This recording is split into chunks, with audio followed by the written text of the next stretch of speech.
Tomorrow is September 11th. It's important for a few reasons. Mainly, we never forget the towers and what happened that day. For something not at all important, however, to the human race, we also have Chille. And the 11th is the day for him to start making an appeal of his federal lawsuit. It's also Chille's birthday, so some mistakes do happen. And September 12th is his bench trial for the criminal incident. This should be a fun week for us. To start off, on September 11th, Chille is scheduled to deliver his appellant's opening brief in the federal Ninth Circuit Court on a denied motion in his Las Vegas Metro PD arrest lawsuit. So what's this and why should we care? Since no one asked, but since I'm typing this, you get to suffer along with me and find out. During the process of his federal lawsuit, the one where he is suing the nasty Las Vegas PD officer who arrested him, the state of Nevada, the city of Las Vegas, several other Las Vegas municipal PD officers who had dropped by to watch, an animal control officer, and even a taco truck that just happened to be passing by the scene. That's the lawsuit we're talking about. What happened is Chille tried to jump the gun and just bypass all this annoying court stuff and demanded a preliminary injunction in federal court to stop the criminal side of things going on in the Nevada State Court. Chille's motion was filed late on a Thursday night, June 8th, by electronic filing. That was likely him kind of sneaking it in there just before the weekend, maybe so it didn't get noticed or something. The judge evidently did receive it and was quite capable of reading both it and the existing laws and regulations. Like so many of Chille's other motions, it was denied the following Monday, June 12th. The judge in his response explained it by stating that Chille failed to explain the nature of the hearing, what Chille anticipates will happen at that hearing, or how any hearing could impact his claims in this case, and then went on to say, more importantly, federal courts cannot enjoin pending state criminal proceedings unless there are exceptional circumstances. Such circumstances do not exist here, so I denied DeCastro's motion. Period. Now, Chille had come up with a fantastic tale of how he's going to be discriminated by his skin color. Now pause for a bit while you figure that one out. Was going to be beaten up by the police and was going to get killed in prison. So the judge likely decided just to stick to the law stuff and let Chille deal with the paranoia end of things. So of course, Chille being Chille, he has to appeal this.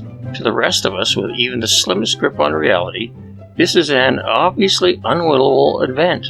But because Chille wants to stop the criminal case, which is happening faster than the civil case, and Chille has to stop it now. But why, you ask? Well, maybe not you, but the guy over there was definitely looking like he was going to ask. This boils down to a simple procedural rule of federal state courts. If Chille is found guilty in a criminal case, his civil action will get auto-dismissed, and his hoped-for payday from the federal civil rights case goes away. He was charged with obstruction and resisting, small charges. There's plenty of body footage cameras showing that what happened, and as you likely know, the situation was set up and somewhat forced by DeCastro's actions. It would be unfair for me to say what the outcome is going to be, but as a hint, give me a G, give me a U, give me an ILTY, and it's a not innocent, and the crowd goes wild.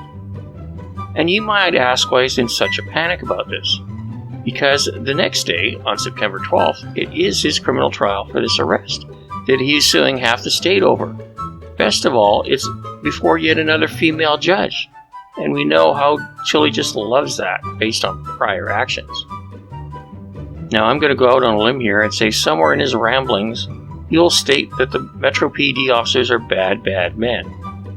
And that will be about his only articulable argument he attempts to make against them. Not that he was within his rights or a logical argument about what happened, but that they were all collectively bad men and therefore guilty.